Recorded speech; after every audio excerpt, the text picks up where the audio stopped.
Hello and welcome to Commodity Culture, where our goal is to make you a better investor in the commodities space. My name is Jesse Day. Before we dive in, standard disclaimer, nothing here is investment advice. Do your own due diligence. And today's episode is sponsored by ARC Silver Gold Osmium. They offer personalized service and competitive prices with no minimum purchase for silver, gold, platinum, or osmium. Here's just some of the comments left on this YouTube channel about ARC SGO and owner Ian Everard. Have bought from ARC, good source and price. I cannot say enough good about Ian and his company. He is the most honest individual I could find in order to buy precious metals. If you are looking to buy precious metals, I recommend Ian at ARC Silver. He is a straight shooter. So go to arcsgo.com and contact Ian Everard today at 307-264-9441 or by email at ian@arcsgo.com, and make sure to tell him that Commodity Culture sent you. And today's guest is a professor of applied economics at Johns Hopkins and was the president of the Toronto Trust Argentina and Buenos Aires Fund in 1995 when it was the world's best performing fund. It's Steve Hanke. Great to have you back on the show. Jesse, great to be with you. And I want to start by touching on a tweet that you made recently where you wrote, the Biden admin will put tariffs up to 100% on Chinese EVs, solar panels, and other green tech products. The green transition has already cost Americans an arm and a leg. Now tariffs on the world's leader in producing inexpensive green energy tech will cost them the other leg. What will the ultimate effect of these tariffs be? Could this spell the end for the green transition, the way it's being pushed by these various political factions? And could this perhaps be bullish for hydrocarbons over the long run?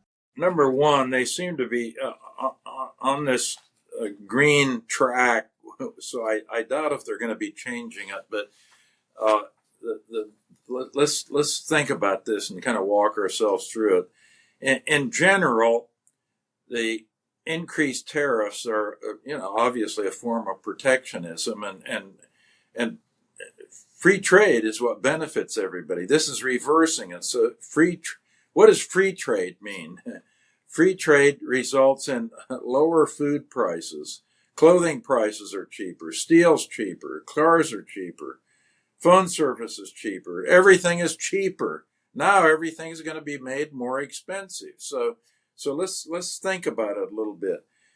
You buy into this green agenda and these mandates and targets that have been put in place throughout the world, and that leads to requirements that you have to do a transition from so-called non-green to green technologies. And it's easy to think about power because you're going from coal and particularly coal and petroleum to wind and solar. Well, that transition requires a lot of investment in green things, solar and wind, for example, that aren't cheap.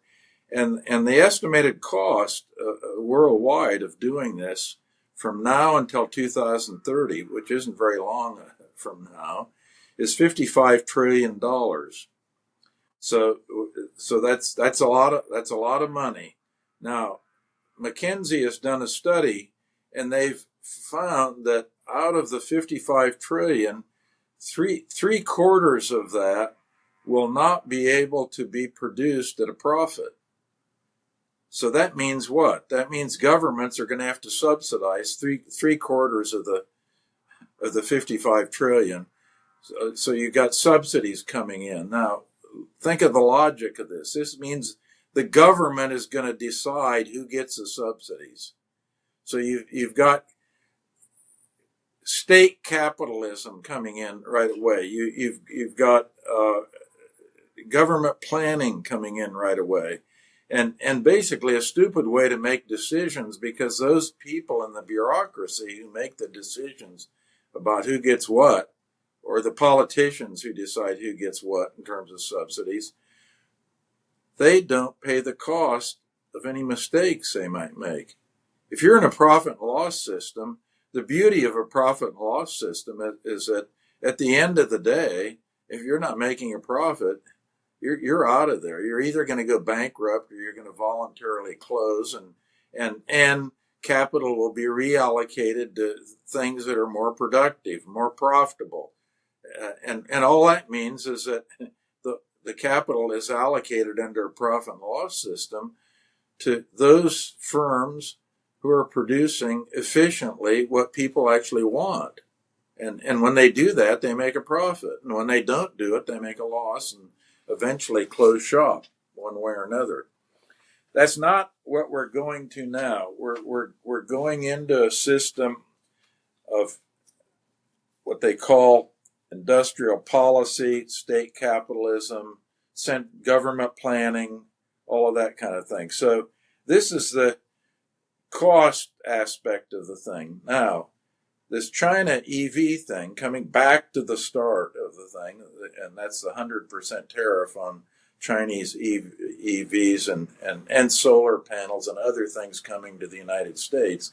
It happens that in green technology, that China's way ahead of everybody else. They actually are they can produce these products a lot more cheaply than anybody else.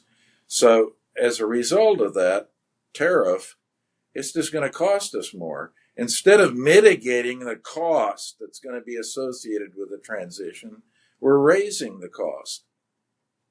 So that's basically, with protectionism, everything is more expensive. And in particular, this green transition, which is huge, by the way, 55 trillion will be incurred going into 2030. That's a lot of bucks. And where are the Chinese? They're trying to keep the Chinese out of the thing. It relates to where a lot of people ask, well, Jesse, why are the Chinese so far ahead in these green things? And it comes down to what I call the 3 M's: mining, metallurgy, and material science. And if you look at university rankings, China has very high rankings in the 3 M's: mining, metallurgy, material sciences. They have no rankings in any other fields. That you can't find any Chinese university. But it happens, if you look at the top 10 in the 3 M's, they are in there and they dominate. And that's why they're so far ahead. They just have put a lot of emphasis and stress into the 3 M's, and it's turned out that was a good thing for them. That's why they're so far ahead. That's why they make all the batteries. People think, well, they have rare earths and these various minerals and so forth. No, it's the know-how behind processing all these things. So if you're processing like lithium, for example, by the time you get it up to the hydroxide battery grade lithium, you have to go through China now because they know how to do it. So at any rate, that's the nub of that tweet that you went through on the tariffs. The tariffs are just the tip of the iceberg, by the way. We're talking about everything green, but the industrial policy in the United States and in Europe, it's the same thing is happening. It's more and more protectionism, more and more state involvement, and restrictions on free market activity, which is going to be a bad deal for people who buy things. And do you think the kind of, you could call it stupidity of pushing through with these types of tariffs and with the whole green energy revolution to begin with? You mentioned the incredible expense and the amount that has to be subsidized. Could that actually provide tailwinds for oil and gas, which have been very hated for a long time now? And the whole narrative is they're going away. We're now going to switch to purely renewables. But the way it's being done is just so insane that it seems like in the end, reliance on oil and gas could actually become more strong. What are your thoughts there? I don't know that they're going to be more strong, but they're not going to be mothballed and put into a museum anytime soon. and you get smart investors like Warren Buffett. He could sniff this out. That's why Berkshire is fairly heavy and never gone away from these things, because they know that the wind doesn't blow all the time, and the sun certainly doesn't shine all the time. And if you look at some place like Germany, where the energy costs are some of the highest in the world, well, they've done away with nukes, they've done away with coal, and they've gone into this realm of wind and solar. But the big problem there is that wind and solar is only in Germany about 11% efficient, because the wind isn't blowing all the time and the sun isn't shining all the time. It's very inefficient. The only way you can increase the efficiency in the grids is to have huge batteries to stabilize the grids. So they're going to have to do what? They'll have to invest in batteries. That's going to happen, but it's not going to happen overnight. That's why that's why one reason why Germany really is in big trouble. Well, let's shift over to my home country of Canada, which seems to also be in the running for clown world. These policies that they're implementing are getting more crazy as well. The government of Canada has now decided, I believe, starting June 25th, they're going to start taxing 66% of capital gains over $250,000, as opposed to the regular 50%, in a move they say makes things fairer for Canadians. I don't know if you've seen this video, this commercial with Justin Trudeau explaining it to people like they're children and saying, this is going to make things more fair for Canadians. How will this impact the Canadian economy in your view? What sort of kind of unintended consequences can this sort of policy have? This gets back to economics 101. If you raise the price of something, you're going to get less of it, right? So if you raise the capital gains tax, you're going to get less capital investment, lower savings rates, and a lower productivity, slower economic growth, less prosperity, and there'll be all kinds of unintended consequences. If you have less savings, if savings goes down, you end up with a savings deficiency, and that tends to increase trade deficits and capital account deficits. And that tends to be what?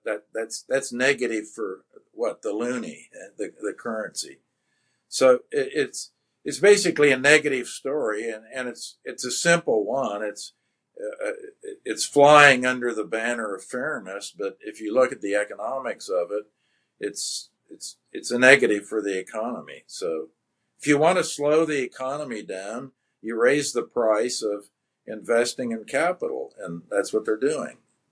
The price is already pretty high, by the way. 50% is, out there. Absolutely. Do you think this sort of policy could cause more high net worth individuals to look at leaving Canada? We talk about the brain drain that can occur when governments get too authoritarian or start interfering too much in people's finances and issues like this. Could we see more of an exodus from that country as a result? The snowbirds might just fly south and stay there. Why not go to Florida, where they don't even have state income taxes? I mean, this is, by the way, this is happening. Texas and Florida, due to their low tax regimes, are attracting a lot of this, not only snowbirds, but also people from high tax states like California and New York.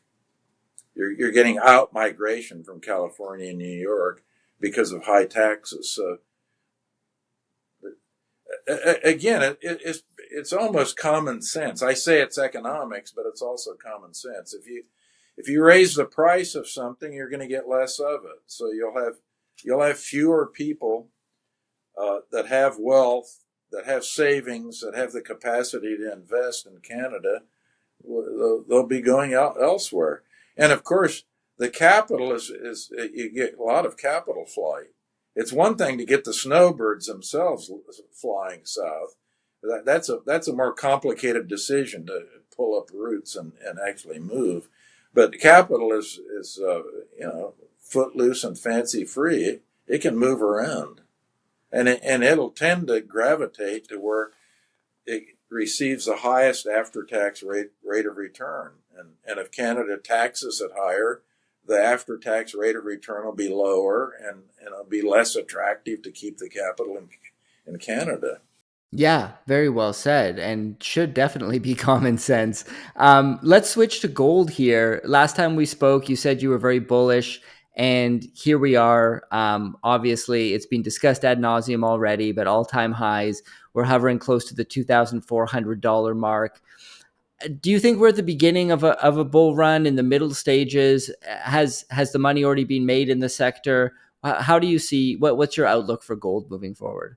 It's fundamentally bullish, and it's it's quite interesting if you look at this last run that market has had.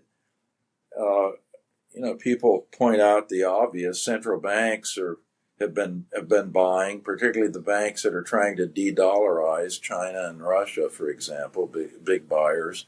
So that's part of the underlying story, but the real part of the story that most people have missed is that the retail and speculative demand for gold, it isn't coming from the West.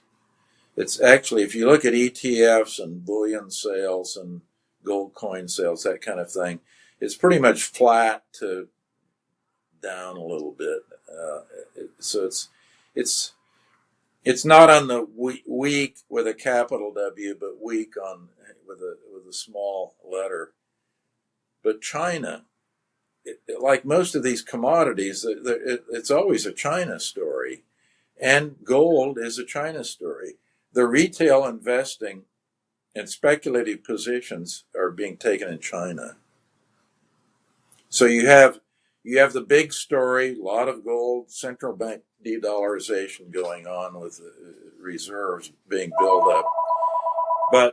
But it's the retail side of the Chinese market that's really causing this. So that could be stage one. Maybe stage two is that the retail side in the West picks up.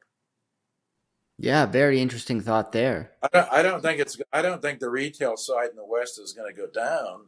If anything, it's going to go up, and that could be a second kicker in the market, pushing it up. So the fundamentals are just positive. What can I say?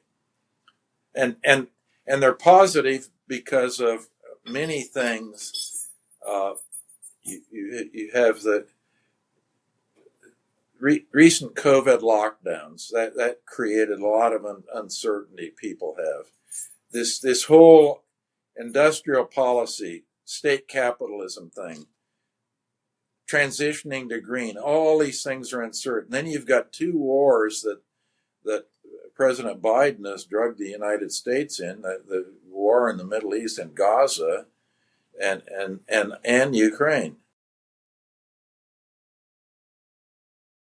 So you've got, and in general, just the general geopolitical scene is very uncertain, because all this protection, sanctions, for example, since 2021, the number of sanctions the U.S. has imposed on foreign countries and individuals it's increased 900%, and they don't work. So stupidity is doing the same thing over and over again and thinking you're going to get different results. So this is just a stupid factor, sanctions. And sanctions, by the way, are a form of protectionism, like the tariffs. So once you get this in people's thinking, people think sanctions are a good thing. We're hitting the bad guys: Russia, North Korea, Cuba, Venezuela, Iraq, Iran, and so forth. And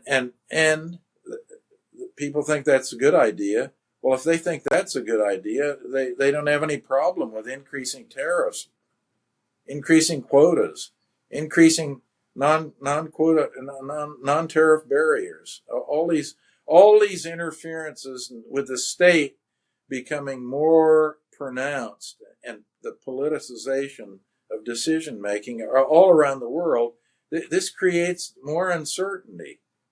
And when that occurs, gold becomes attractive. People get worried and they want a little gold.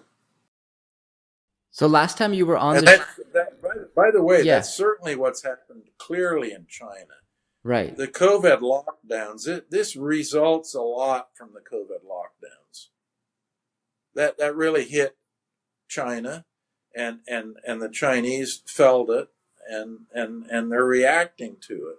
And we are going to discuss COVID and the lockdowns a little bit later. But first, last time I had you on the show, we discussed Javier Milei. I believe this was early on after he was elected. How would you rate him so far in terms of improving Argentina's economy? So far, over the very short term, it looks positive. The markets are up and so forth. The markets like what he's doing.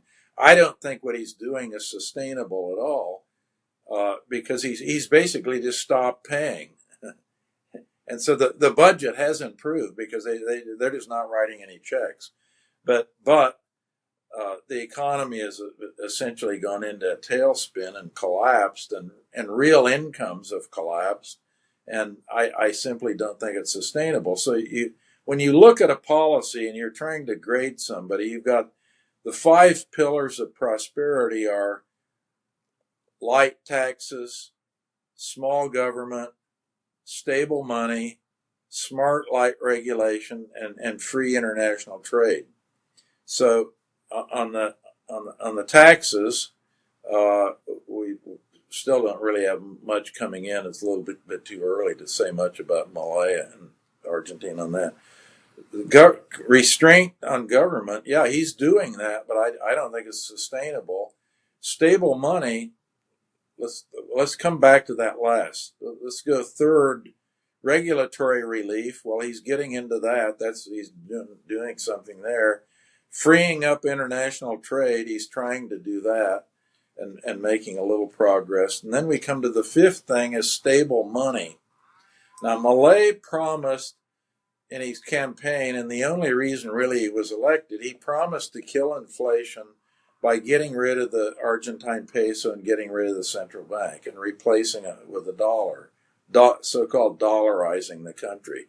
He's now abandoned that completely. It's officially completely off the table. I think this is a fatal mistake. It should have been the first thing that he did. He could have accomplished the other four things: reducing taxes, constraining government on a sustained basis, reducing regulations, increasing free trade. He could have done those things if he would have dollarized, stable money, killed inflation. That would have got confidence back in the system and confidence in him, and he would have had stability. And remember, stability might not be everything, but everything is nothing without stability. He can't go forward very long with the peso and the central bank in Argentina. It's just a no-go. It's nothing but a history of one disaster after another. So I think right now, tentatively, things look pretty good. But I don't think it's sustainable. And I think the reason why is that he has given up on his big campaign promise to dollarize. If he would have dollarized, that would have given him stability, confidence, and he could have gone a lot. I wouldn't say clear sailing with these other things, but he would have had a lot less resistance, and he would have been able to make them sustainable. So that's the picture there. I think the peso will be his Achilles heel. You touched on de-dollarization when we were discussing gold. So I want to bring up another tweet you made where you wrote, JP Morgan's analysts claim that de-dollarization is here to stay. Really? The greenback is very strong. The DXY is currently up 3.68% year over year, close to its all-time high of September 2022. As an old currency trader, buy dollars, wear diamonds. How long do you think the dollar can remain king here? Obviously, we hear a lot of talk coming out of various camps about how serious de-dollarization is or isn't. I had economist Peter St. Onge on the show recently, and he said, before we broke the gold standard, we were living in the golden age of all of human existence. He said this is because we had sound money. I'm wondering what your thoughts are there. Well, I think you read about this de-dollarization every day in the press, but I think it's much ado about nothing.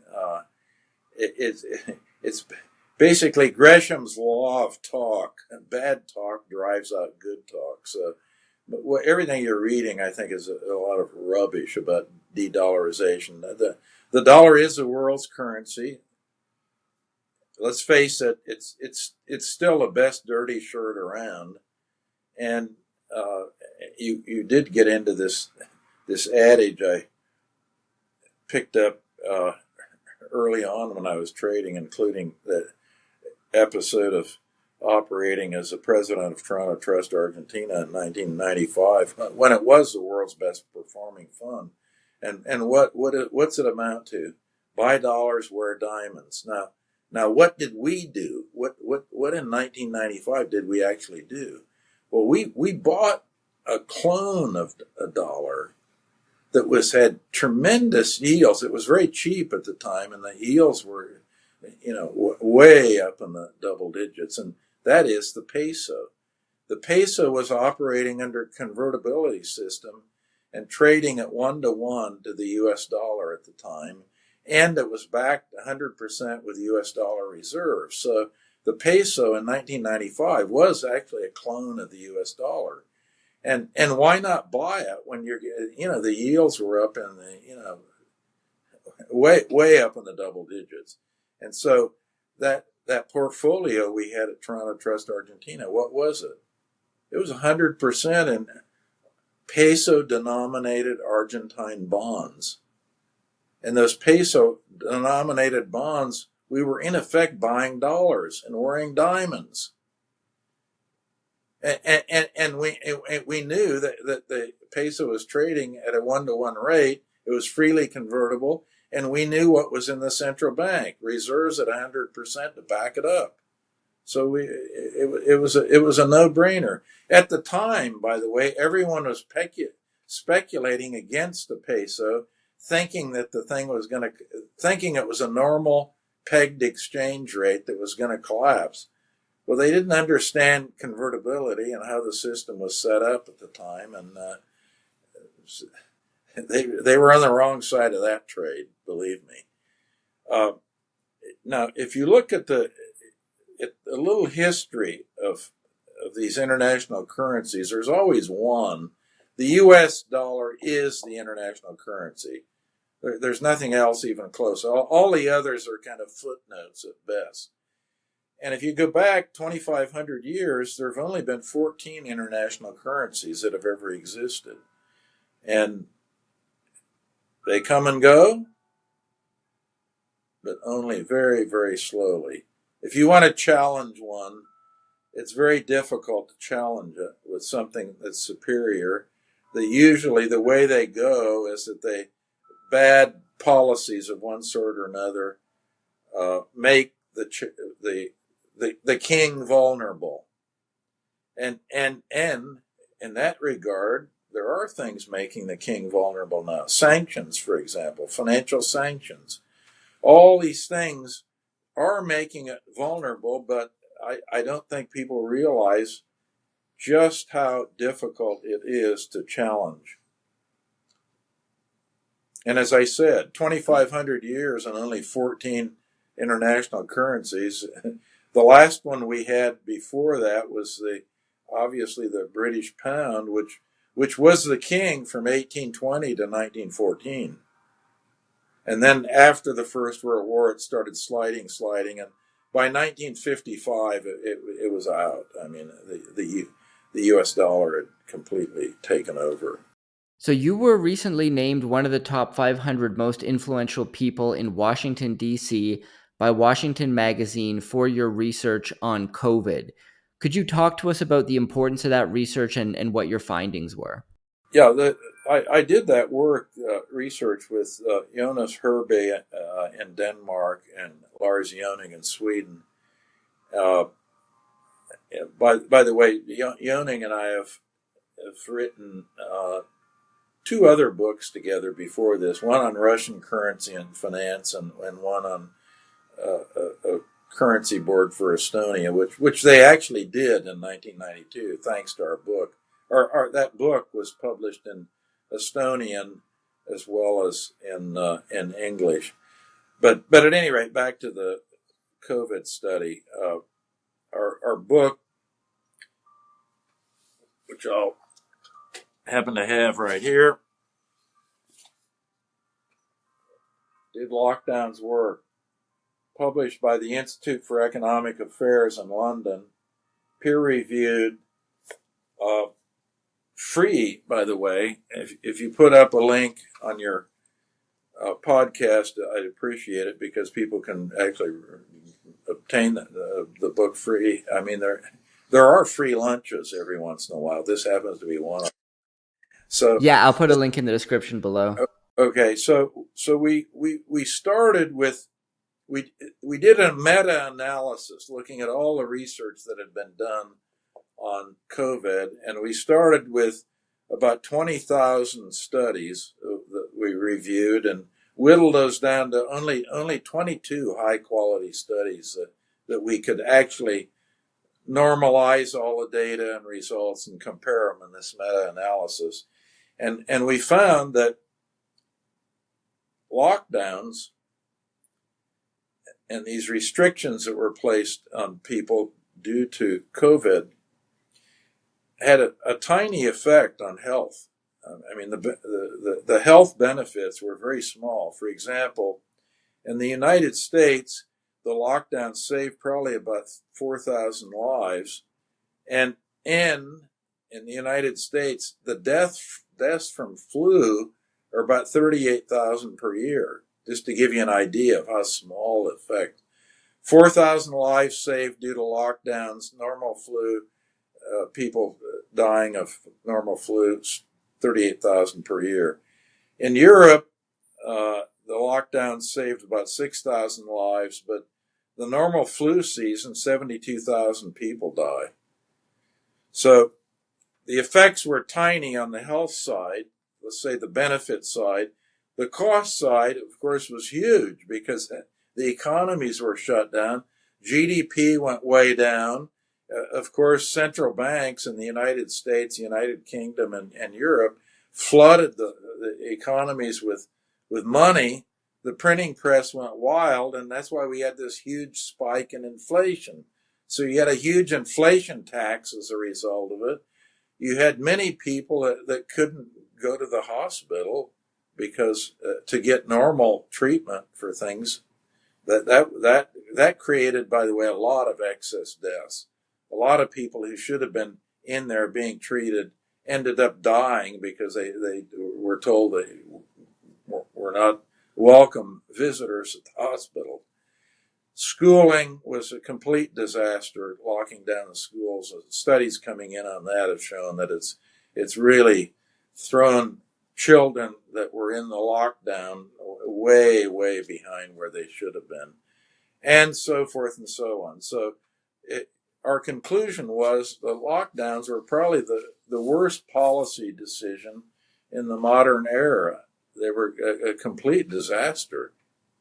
Now, this has been essentially covered up, by the way, with the censors. The censors have been wild on this. There's a big inquiry in Great Britain, by the way, on COVID, and parliamentarians have requested that our study be entered into the record. The inquiry has stonewalled the thing. They won't even let our study be entered into the record. So they don't care what the findings are, because they know what the findings are in our study. And that is that lockdowns were a disaster. They don't want to hear it. Yeah, I think there was an element of the political class that loved lockdowns. They loved locking people down and lording it over people. And I think they actually got a sick thrill out of it. Now, that's all speculation on my end, but I think a lot of these people are sociopaths at best. And that's a shame that they're not allowing it to be entered into the record. But however, it is becoming more kind of publicly acceptable to state such things, whereas not too long ago that would have been censored all over social media all the time, and people would call you crazy for even bringing that up. And now I think people are starting to come to terms with how much damage was actually done. Would you say that's an accurate assessment?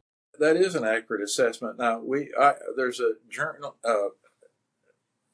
Economic Journal Watch is a peer-reviewed journal, and Jay Bhattacharya and myself, Jay's a professor at Stanford, the medical school. We wrote an article about how we were censored, and we know we were censored, both in the primary medical site for Jay and me, the primary social science site, in economics. I mean, they just censored us. They wouldn't publish our findings. By the way, they wouldn't publish our finding. My finding, this book that I just held up, Did Lockdowns Work? They wouldn't publish anything on that. They said that it was not really in social sciences. It was too much in the medical field, so it didn't really qualify. But they did publish critiques of our work.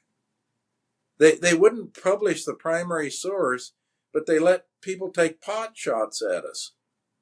That's how the censors were working, or the so-called fact checkers. That's another phony scam. Fact checking. I mean, you had people writing fact checking reports on our book that had no clue of what they were even writing about. Yeah, I mean, if people haven't woken up at this point to these sorts of nefarious things that are going on in the world today, there's not much hope, in my opinion. Why don't we end on just heading back to financial markets? And I'd like to get your thoughts on the broad market at the moment: the S&P, the Dow Jones, the Nasdaq, reaching all-time highs again as we speak. Is this sustainable in your view? Are we getting to high levels of overvaluation? Are things really different this time, and this is actually a bull market that could have a long way to run? What are your thoughts on the broad market at present? I don't think it has much further to run, because if you look, for example, at Nobel laureate Robert Shiller's cyclically adjusted price earnings ratio, it's very high, suggesting that the market's very pricey now. And to show you how high it is, if you go back to 1881, 95% of the time since 1881, Shiller's ratio is below where it is right now. The so-called CAPE, that's Shiller's ratio. The CAPE is not as high as it was in 2000, by the way. Remember, Shiller was the one who called the internet bubble. Remember the irrational exuberance, his book on the irrational exuberance, and Greenspan, by the way, at the time picked up on Shiller's work and said, "Oh, I think Bob Shiller's got, he's onto something. We better be careful here." Well, sure enough, things did blow up, and back then, the Shiller price earnings ratio, it's a price earnings ratio that's adjusted for inflation. It's a real index, not a nominal index. So it was it was around 44 or something like that. That was the highest it's ever been, by the way. And now it's a little over 34. And there, as I say, if you look at all that time span, there are very few years when the ratio has been this high. Only 5% of the time. So you think we're likely due for a correction sometime in the near future? I think we're due for a correction. You can put it one of two ways. The, the bull market doesn't have much further to go. That's one way to put it. So the upside's probably not that great.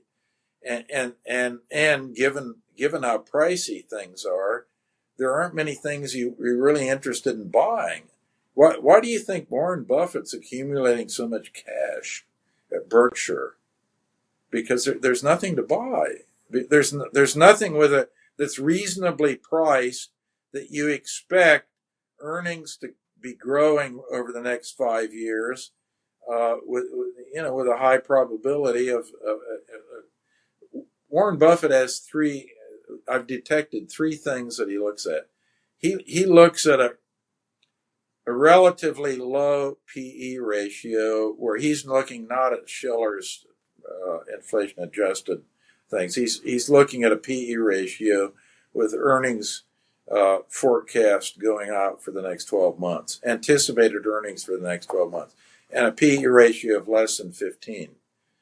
And a 90% chance that the next 5 years will see earnings growth in the company, and a 50% chance that those earnings growth over the next 5 years will be at 7% per year or greater. And that's why it's just been revealed, by the way, yesterday after the market closed, that he bought more of Chubb Finance, a big Chubb Insurance, not Chubb Finance, Chubb Insurance. And if you what's the PE on that? 11.3. So it passes that test. I assume that he thinks earnings are going to keep growing, have at least a 90% chance that they'll keep growing for 5 years, and also that he has put in there that there's at least a 50% chance that the earnings will be growing over those 5 years at 7% per year. But these things are right now, they're hard to find. It's difficult to pass the Warren Buffett smell test that I just gave you, those 3 points. Well, Steve, this has been an extraordinarily insightful conversation. As always love discussing these things with you. Before I let you go, for those who do want to hear more from you, obviously I'm going to put a link to the book in the description below so people can get a free copy of that. Where else should people go if they want to hear more from you? Is Twitter a good place? The Independent Institute, where should they go? Yeah, Twitter's a good place. I'm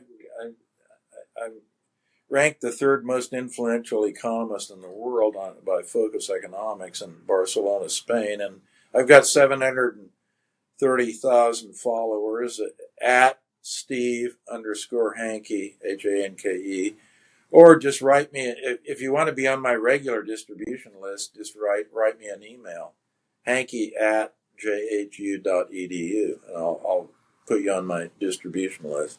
Great. Well, I'll put the link to your Twitter as well as that email in the description below, and the book as well. Thank you once again, Steve, for coming on and sharing your knowledge with the audience.